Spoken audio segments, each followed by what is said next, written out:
Bienvenue sur Studio Perspective. Vous êtes de plus en plus nombreux à vous abonner, à regarder notre contenu et nous vous en remercions. Studio Perspective fait sa rentrée.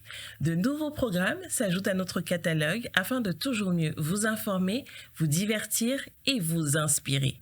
De nous à vous, bonne rentrée et surtout, bon visionnage.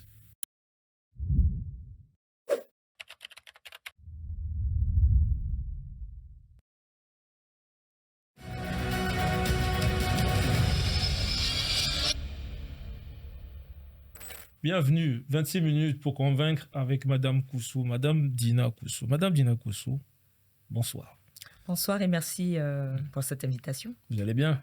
Très bien, très bien. Et comme de coutume, on le fait chez nous, bienvenue dans le studio Perspective. Et on va aller franco. Vous incarnez le nouveau visage de la politique gabonaise. Et vous avez une grosse expérience en tant que journaliste, spécialiste de la communication, instit surtout. Et on vous connaît aussi en tant que membre du PDG. Pourquoi aujourd'hui, j'ai envie de dire, pourquoi vous ne le défendez plus aujourd'hui? Pourquoi l'avoir quitté? Et aussi, pourquoi les Gabonais d'Akanda doivent voter pour vous? D'accord. Vous savez, je veux déjà préciser, je ne sais pas si je suis la première femme à passer sur votre plateau, mais je vais vous expliquer pourquoi il n'y a pas beaucoup de femmes qui passent sur ce plateau. Vous savez, Margaret Thatcher, ancien Premier ministre britannique, a dit ceci. En politique, si vous voulez des discours, demandez aux hommes. Mais si vous voulez des actes, demandez aux femmes. Les femmes ne sont pas promptes à très souvent faire des discours. Elles sont plus sur le terrain. Elles sont plus dans l'action. Et c'est ce qui justifie cette absence de femmes sur votre plateau. Ça, je voulais déjà clarifier cet aspect. Ensuite, pour revenir aux questions que vous venez de me poser, alors pourquoi je suis partie du Parti démocratique gabonais? D'abord, je précise que j'ai fait 12 ans dans cette formation politique. Et les 12 ans que j'ai eu à faire, pour moi, c'était 12 ans de formation. 12 ans sous supervision, 12 ans d'engagement politique, 12 ans d'encadrement, mais 12 ans durant lesquels je n'ai jamais été investi à aucune élection, que ce soit au local ou au législatif. Et lorsque le 30 août est arrivé, pour moi, ça sonnait comme un nouveau départ. Nouveau départ parce que je me suis dit, à partir du moment où on a libéré les Gabonais d'un système, d'un fait où on a libéré surtout les pensées. Moi, c'est surtout ce côté, les pensées ont été libérées. Je me suis dit, mais Dina Koussou, pourquoi tu vas rester dans des prisons de pensée? Moi, je considère aujourd'hui les partis politiques comme des prisons de pensée. On vous dicte ce que vous devez faire, on vous dicte ce que vous devez dire, on vous dicte vos limites. Or, la citoyenne libre que je suis, la citoyenne responsable que je suis a besoin de s'exprimer de façon librement, de penser de façon librement et d'agir librement. C'est pour ça que j'ai décidé de quitter le Parti démocratique gabonais et que j'ai choisi de me porter candidate indépendante aux élections législatives pour le compte du 2e arrondissement d'Akanda et que par ailleurs, je suis colistière sur la même liste au 2e arrondissement d'Akanda, la liste portée par notre tête de liste, M. Clémenceau Ouanga, qui porte la liste des locales pour le compte de notre coalition que nous avons créée, qui est Akanda pour le progrès. Alors, je ne sais pas si j'ai répondu à toutes ces premières questions. Pourquoi les Akandais doivent me choisir pour l'Assemblée nationale? Vous savez, le constat au niveau d'Akanda est clair. Ça fait près de 10 ans aujourd'hui que je vis au niveau d'Akanda. 10 ans. Et en 10 ans, je constate pour le regretter que le quotidien des Akandais se détériore de plus en plus. On a des problèmes d'eau. On a des problèmes d'éclairage public parce qu'il y a un problème et ça suscite l'insécurité grandissante au niveau d'Akanda. Akanda, c'est 80 000 habitants au 2e arrondissement pour une population électorale de 19 000 électeurs. Comment vous imaginez que pour 80 000 habitants, nous ayons qu'une seule école publique qui a une capacité de 800 places? Est-ce que ça veut dire qu'on oblige les Gabonais à inscrire leurs enfants dans des écoles privées alors qu'on n'a pas forcément tous ces moyens? Donc j'étais en train de décrire le champ lexical de la tristesse qui règne à Akanda. Ce que j'essaie de dire, c'est que derrière ces grandes maisons que vous voyez, il y a un peuple qui souffre. Il y a un peuple qui a besoin d'être soutenu. Il y a un peuple qui a besoin que ses préoccupations soient portées auprès des plus hautes autorités pour que des réactions claires, des décisions précises soient mises en exergue afin que leur quotidien change. Et donc, j'étais en train de vous dire qu'il y a ce problème d'insécurité. J'étais en train de vous dire qu'à Akanda, il n'y a pas d'école professionnelle. Est-ce que vous imaginez que si vous voulez inscrire votre enfant ou vous voulez inscrire un membre de votre famille dans une école professionnelle, il faut sortir d'Akanda, il faut aller dans le Grand Libreville, il faut aller au Vando. Là, voici des problématiques claires pour lesquelles les populations nous attendent. Elles attendent des réponses de notre part. À Kanda, le coût de vie est très élevé. Des gens tirent le diable par la queue. Mais c'est ce qu'on n'arrive pas à dire clairement au chef de l'État, pour ne pas le citer, ou aux gouvernants de façon générale. Je dis aux populations akandaises, du 2e arrondissement notamment, vous devez voter pour moi parce que je suis capable, et je le dis avec modestie et humilité et respect, je suis capable de porter vos aspirations.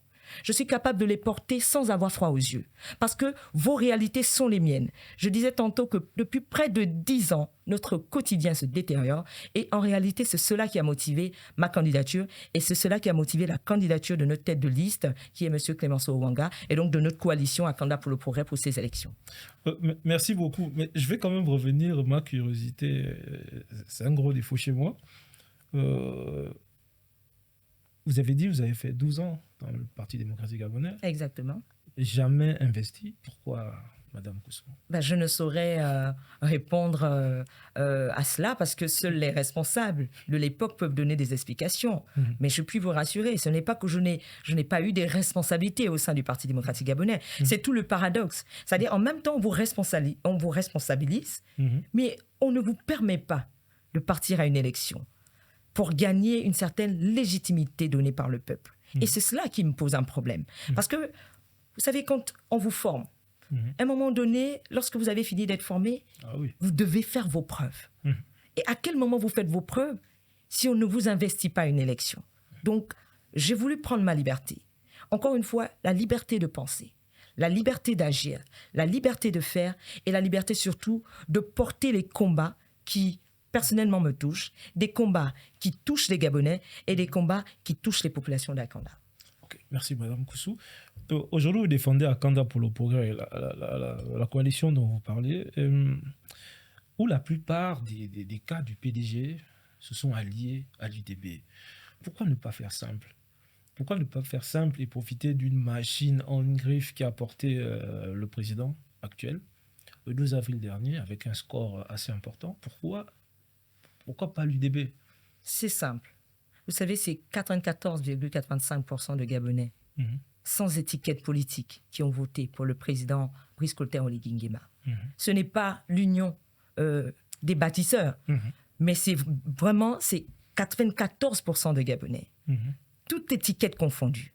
Alors, j'aurais pu faire de l'opportunisme en acceptant d'aller à ces élections en portant l'étiquette du parti lancé par Monsieur le Président de la République. Mais quand vous sortez d'une formation politique, vous avez fait 12 ans, encore une fois, je le dis et je veux que ça soit clair. Pour moi, les partis politiques sont des prisons de pensée. Parce que l'on vous dicte ce que vous devez faire, on vous précise vos limites et parfois vous avez du mal à faire preuve d'innovation. Alors la candidature indépendante a ceci de particulier, c'est que cela vous permet non seulement d'être proche des Gabonais, parce que les Gabonais ont besoin d'un nouveau style d'engagement politique. Ils l'ont dit durant le dialogue, ils vont le réitérer le soir du 27 septembre, parce que vous allez constater que justement les Gabonais ont compris que les formations politiques ont montré leurs limites dans ce pays. Aujourd'hui, nous voulons des Gabonais suffisamment libres qui peuvent porter des aspirations de leurs concitoyens, de leurs compatriotes, que ce soit au niveau de l'Assemblée nationale, au niveau du Sénat, ou même dans les conseils locaux, les mairies et les conseils départementaux.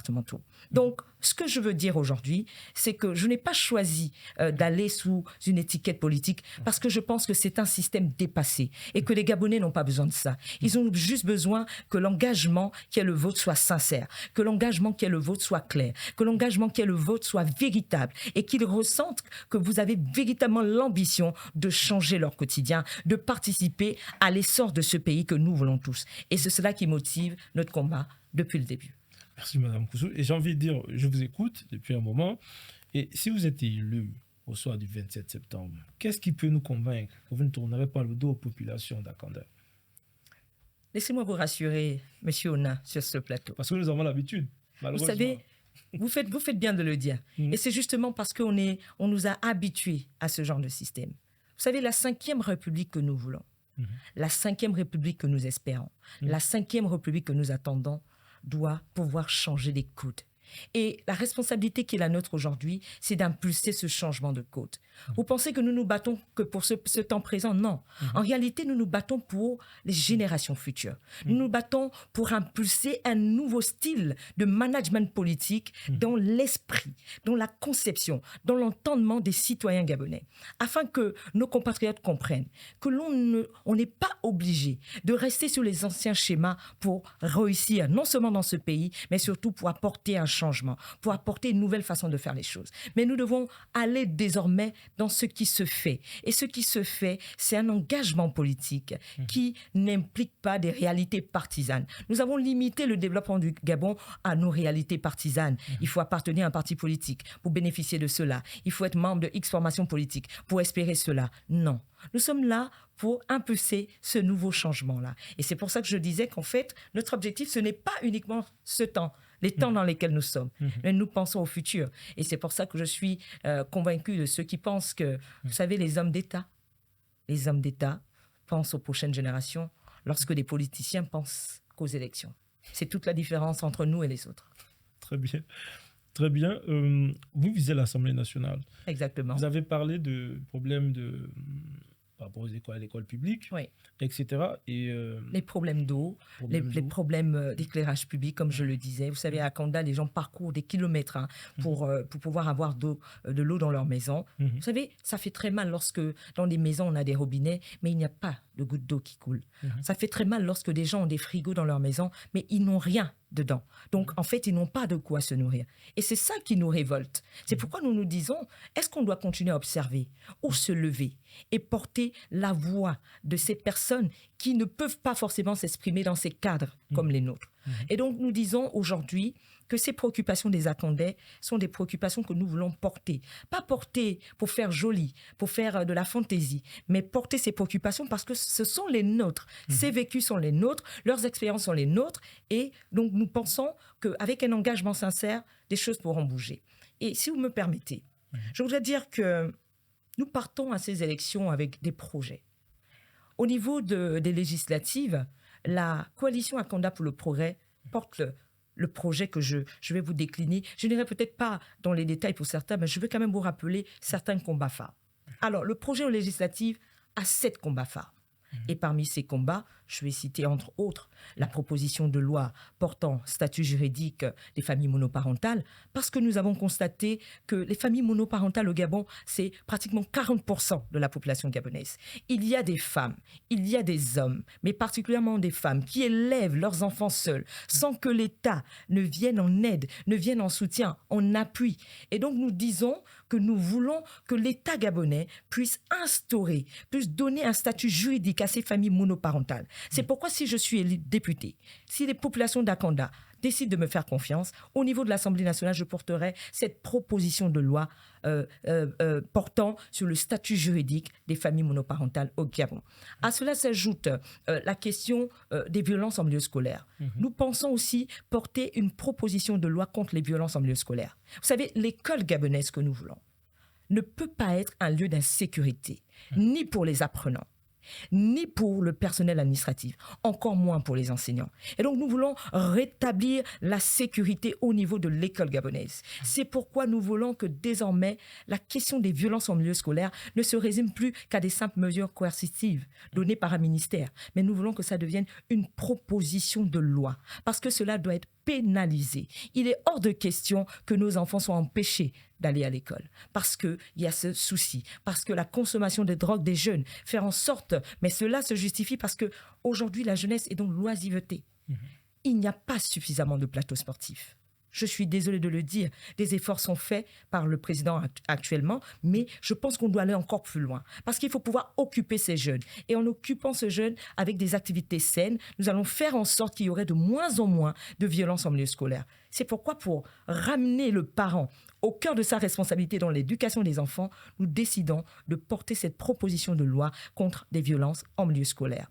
À côté de ça, nous voulons nous battre pour l'instauration d'une carte solidarité vieillesse. Alors, cette carte solidarité vieillesse sera destinée aux personnes du 3e âge. Il s'agira pour nous de permettre à ces personnes du troisième âge qui, pendant longtemps, se sont battues pour ce pays, ont travaillé pour le Gabon, mais lorsqu'ils vont en retraite, ils sont dans une vie tellement indigne qui fait en sorte que parfois, ils sont obligés même de mendier. Nous voulons rétablir la dignité des personnes du troisième âge au Gabon. Et pour le faire, nous pensons que l'instauration d'une carte solidarité vieillesse qui permettra d'offrir des soins de santé gratuits aux personnes du troisième âge et de faciliter le transport urbain. Parce que ce sont ces deux entités, ces deux problématiques, qui gênent beaucoup nos personnes du troisième âge au Gabon. Et si vous posez la question de savoir, mais comment vous pensez financer cette carte solidarité vieillesse, je vais vous présenter une piste de solution.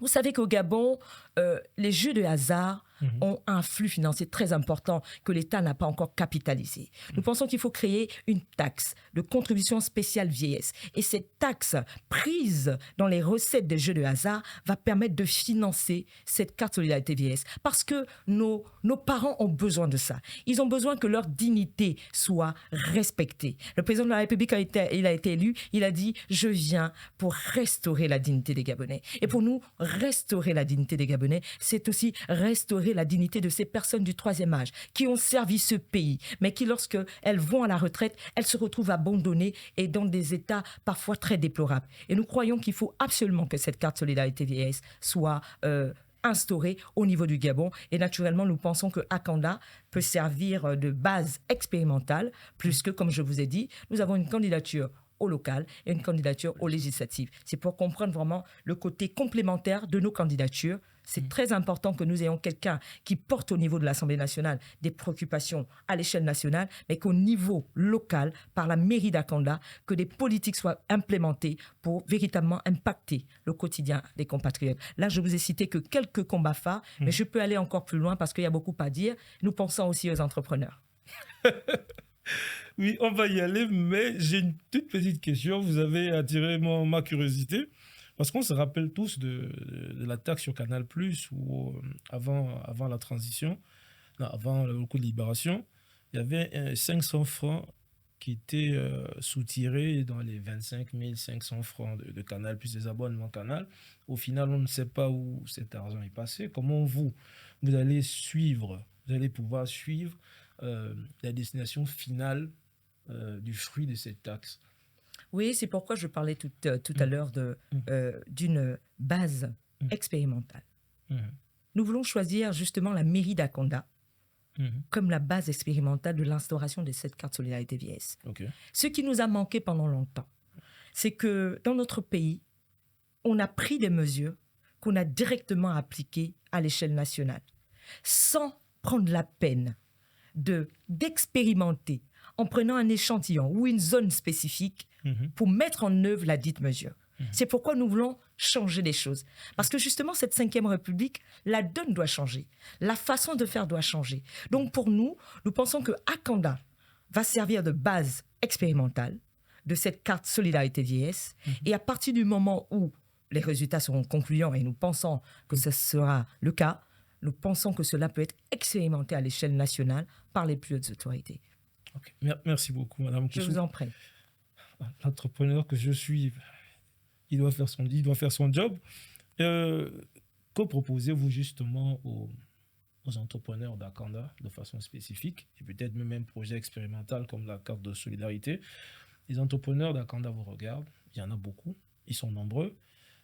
C'est quoi la proposition concrète de Akanda pour le progrès pour ces entrepreneurs-là? Akanda pour le progrès propose l'instauration d'une carte d'entrepreneur. Okay. Vous allez dire, mais ils veulent que des cartes.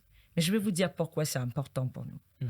Cette carte d'entrepreneur va offrir des facilités sur le plan fiscal, sur le plan douanier, ainsi que sanitaire même.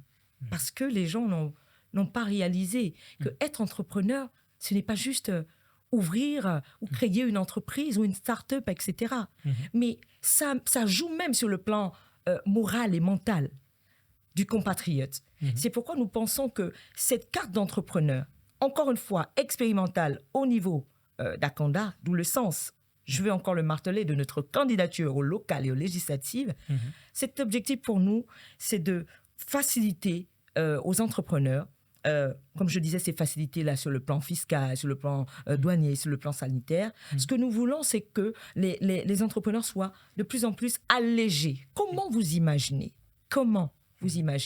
D'ailleurs, je profite à dire que mon suppléant est justement un entrepreneur qui a accepté de rentrer dans ce combat avec nous, M. Roldan Mezu-Olomo.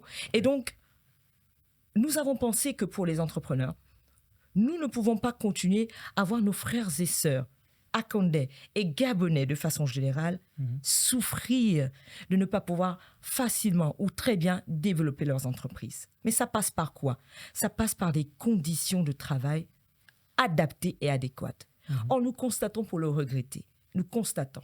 Imaginez-vous que lorsque vous faites venir de la marchandise à l'étranger, quand vous arrivez à la douane, vous payez sensiblement le même prix ou la moitié du prix que vous avez dépensé pour faire venir cette marchandise. Comment pouvez-vous faire un chiffre d'affaires dans ce type de conditions? C'est assez difficile.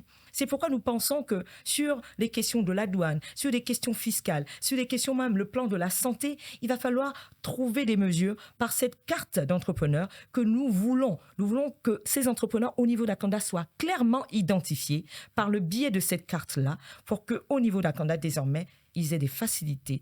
Bien sûr que nous allons travailler avec des administrations concernées pour cela, c'est évident. Mais dans ce qu'il a peut-être dit et ce qu'il a rappelé lors de son passage, c'est que parmi les points forts du projet municipal, c'est aussi de rétablir l'autorité municipale. Rétablir l'autorité municipale. Si on ne rétablit pas l'autorité municipale, on ne pourra pas mettre en place la carte solidarité vieillesse, on ne pourra pas mettre en place la carte d'entrepreneur, on ne pourra pas lancer le programme d'insertion professionnelle que nous portons aussi. Donc vous voyez, c'est autant de préoccupations qui sont les nôtres. Donc je voudrais dire aux entrepreneurs d'Akanda que nous avons pensé à vous. Pour preuve, mon suppliant est un entrepreneur qui a compris qu'il faut que les entrepreneurs aient un regard particulier sur ces élections. Parce que c'est à ces élections que l'avenir du Gabon va se décider. C'est durant ces élections que leur quotidien, si les vrais problèmes sont posés, s'il y a véritablement des leaders capables de porter les aspirations et les attentes des populations akandaises, que nous pourrons espérer voir ce changement tant souhaité par toutes ces populations.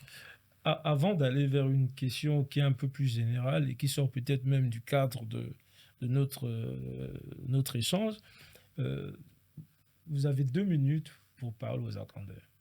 Ils vous écoutent. Vous pouvez revenir sur certains points clés de votre projet de société en griffe. Et Madame Koussou, vous écoute. Merci, Monsieur Ona. Je voudrais m'adresser à vous avec humilité, avec respect, mais surtout avec conviction. Pendant longtemps, vous avez fait confiance à des hommes du passé, à des hommes dépassés, et surtout à des hommes avec un lourd passif. Aujourd'hui, la candidate aux élections législatives que je suis, la candidate indépendante pour le compte de la coalition Akanda pour le progrès, je vous demande solennellement de nous faire confiance. Faites-nous confiance aux élections législatives, mais faites-nous confiance aux élections locales. Il y a une complémentarité dans notre candidature aux locales et aux législatives. Le 27 septembre, notre Akanda, notre 2e arrondissement doit changer. Il doit changer parce que vous aurez décidé d'aller vers des lendemains meilleurs. Et aller vers les lendemains meilleurs, pour moi, c'est de faire confiance à des gens crédibles, à des gens avec une probité morale reconnue, des gens qui n'ont pas froid aux yeux pour porter vos préoccupations, des gens qui n'ont pas froid aux yeux pour expliquer aux plus hautes autorités les urgences qui sont les nôtres. Il est temps que ça change.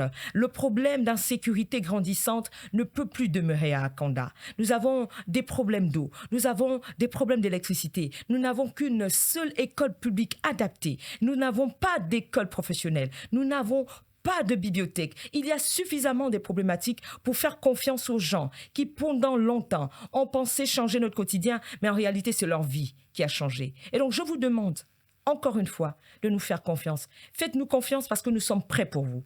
Faites-nous confiance parce que vos réalités sont les nôtres. Faites-nous surtout confiance parce qu'avec la grâce de Dieu, tout devient possible. Merci. Merci, Madame Koussou. Je pense qu'il vous remercie également. Nous avons, on va dire, 1 minute avant de clore cette émission. D'aucuns disent que ne pas choisir l'UDB, c'est être contre le président de la République. Moi, j'aimerais votre point de vue là-dessus. Je suis au regret de leur dire que sur cette question, est-ce qu'ils sont en train de remettre en cause les 94,85% de Gabonais sans étiquette politique UDB qui ont voté pour le président Oligui Nguema? Ça, c'est très grave. Je dis à ces personnes qui déclarent ce genre de choses, que je trouve déplorable en pleine 5e République, revenons à l'essentiel. Le Gabonais n'a plus besoin d'engagement partisan. Il a besoin de leaders politiques capables de porter leurs aspirations. Porter leurs aspirations, non pas pour que nous-mêmes, nos quotidiens changent, mais en réalité pour impacter sa communauté. Donc, allons-y au-delà des partis politiques. Et puis, si je pouvais passer ce message, j'aimerais dire, rappeler, Monsieur le Président de la République, ce sont les Gabonais de toutes les étiquettes qui ont voté pour vous. Ce n'est pas uniquement l'UDP. Et d'ailleurs, à vous, l'UDB n'existait pas lorsqu'il y a eu cette élection. Donc, soyons modestes. Soyons surtout respectueux vis-à-vis de ceux qu'on a en face de nous. Et construisons le Gabon que nous voulons en acceptant les différences, en acceptant d'avoir des personnes qui ne pensent pas comme vous et qui ne veulent pas rester dans ces prisons de pensée. Parce que le Gabonais veut être libre et c'est cette liberté du 30 août que nous avons célébrée et c'est cette liberté du 30 août que nous voulons garder dans nos pensées, dans nos décisions et dans nos actions. Merci. Merci Madame Koussou. C'était 26 minutes pour convaincre. Et nous recevons Madame Dina Koussou, candidate pour le 2e siège. 2e arrondissement. 2e arrondissement De la commune d'Akanda. À très bientôt.